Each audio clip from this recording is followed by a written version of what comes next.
Inspector Gadget's field trip. We're going on a visit. Inspector Gadget's field trip. Come on, let's go with him.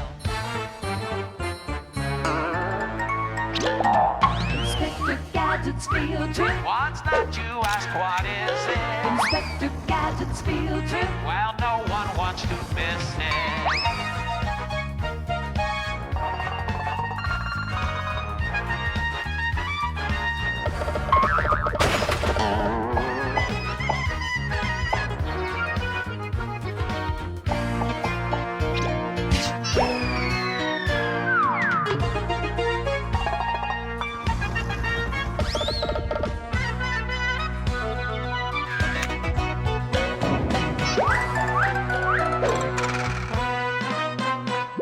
Inspector Gadget's field trip. We're going on a visit. Inspector Gadget's field trip.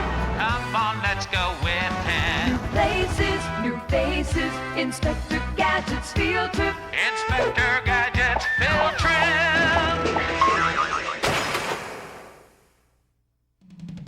Inspector Gadget here. It's time to check my top secret field trip message from the chief. You are visiting Plymouth Rock. Stop. Get acquainted with pilgrims and local Native Americans. Stop. Mix and mingle with witches. Stop. If you think you're at Alcatraz, you're on the wrong rock. Stop and check your compass. Of course it's Plymouth Rock in New England. That's where, legend says, the Pilgrim's boat, the Mayflower, landed when they came over to America in 1620. Must have been quite a crash. Let's investigate how the rugged Pilgrims set up their colony in America. How they celebrated their survival with Native American pals, and how superstition led them to discover witches in their midst. Wonder if the pointy hats gave them away. Let's go back in time to the beginning of American history. Go, Gadget field trip. America's first immigrants, who were called Pilgrims, left their home in England, which was ruled by King James I. They were looking for religious freedom. After a short detour to the Netherlands, they continued on to the New World. Pilgrims had a tough time finding the place since the Statue of Liberty didn't show up to guide them for another 265 years, which is why they landed in Massachusetts instead of New York. Since airplanes weren't invented yet, and they didn't have gadget copters in their hats, they had to take a ship called the Mayflower. And it was no luxury cruise. It took 66 days. The cruise activities included disease, rough seas, strong winds called gales, and saltwater showers, also known as really big waves. All hands below deck.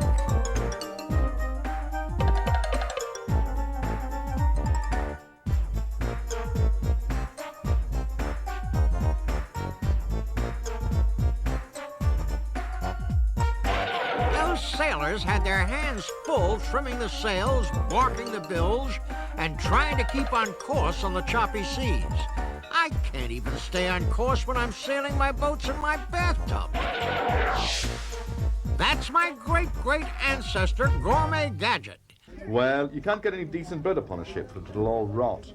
So the bread you get is a very hard and dried bread, which is called a biscuit. Mind it? He nearly caused a mutiny once by over-salting the seaweed stew. Yes, I have a proud heritage. There he is, whipping up today's special. Fish. Same as yesterday's special. And tomorrow's. After that meal, I could sure use a nap. Wake me up when we get to America. Or when the day's special isn't fish. Finally, on November 9th, 1620, land was sighted. Land ho! It was music to their soggy ears. After 66 days at sea, the Mayflower dropped anchor. Then they pulled the anchor up and sailed the rest of the way to shore.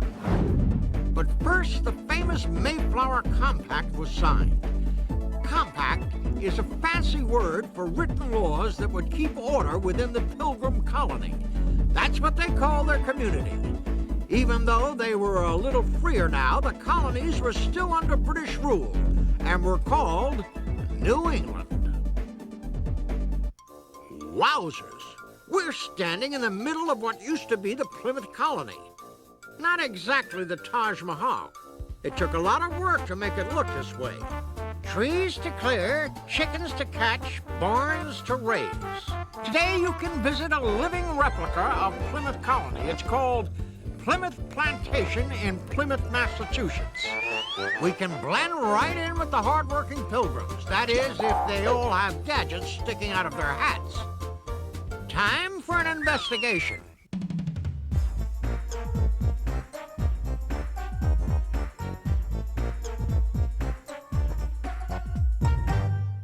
Most Pilgrim families lived in small two-story wooden houses, also known as vertically challenged skyscrapers. Since electricity hadn't been invented yet, they used candles for light. Of course, making candles is a day job, because it's too dark at night. Their shared barns house goats, cows, hogs, and chickens. If you thought being a colony pig was hard, being a colony kid was no picnic either. They were taught such skills as weaving and carpentry. Some families had as many as 15 children. That's a lot of potholders and three-legged milking stools. And now an Inspector Gadget field trip fact. What small lake in Massachusetts has the longest name of any place in the country? Chaga Gaga, Guman, Gaga Chuga, Chaga Chiga. Forget it. Wow, that's quite a gaggle to gargle. It's Nipmuc Indian for you fish on your side of the lake, I fish on my side, and no one fishes in the middle.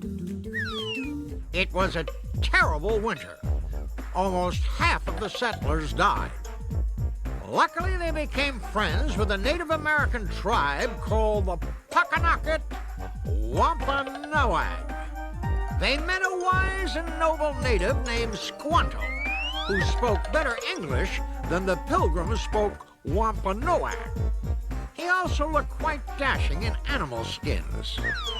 Squanto was a wonderful teacher who taught the Pilgrims ways of weathering the rugged colony life. He taught them how to plant pumpkins and corn, to build warm houses, and also construct canoes, which would have been more useful if they'd put them in the water. They became royal friends. To celebrate getting through their first year and showing their thanks to Squanto and the Wampanoag, they decided to have a big harvest feast. Hold the fish! The Wampanoags had a Thanksgiving harvest called the Green Corn Dance. The Pilgrims joined them, and together they celebrated in one big party. Go, go, Gadget Party Pack! Get a load of the first Thanksgiving menu. Roasted turkey, goose, duck, seafood, corn, pumpkin, bread, Indian pudding, and so much more. It's making my mechanical mouth water. After that feast, we'll need some exercise. Let's go to another part of 17th century New England history, the Salem witch trials, and find out which witch was which witch. What exactly is a witch? It says in my Gadget dictionary, witch is a relative pronoun. Oh, wrong witch. Actually, there are several meanings. These witches are different from your broom-riding Halloween variety. Witchcraft, or Wicca, as it is sometimes called, is a type of religion. During the late 1600s, the word witch was used to describe the 19 innocent people put on trial and killed in Salem, Massachusetts. These people were accused of being witches because they were said to be under the influence of evil powers. Here at the Salem Witch Dungeon Museum, those 19 innocent people were jailed in a dungeon like this. Follow me very carefully and don't trip over your brooms.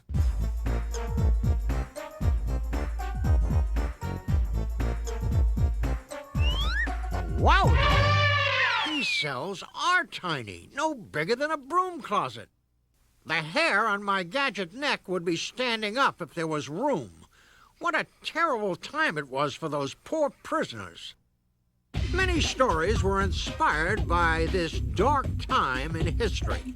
One famous novel based on this eerie house was called The House of the Seven Gables. It was written by Nathaniel Hawthorne. See those 7 pointed peaks on top of the roof? They're called gables. You could also call them points. But The House of the 7 Points isn't much of a title. Walk this way. Wowzers! This place is creepy. Check it out. It's got a secret staircase. Of course, it's not a secret anymore.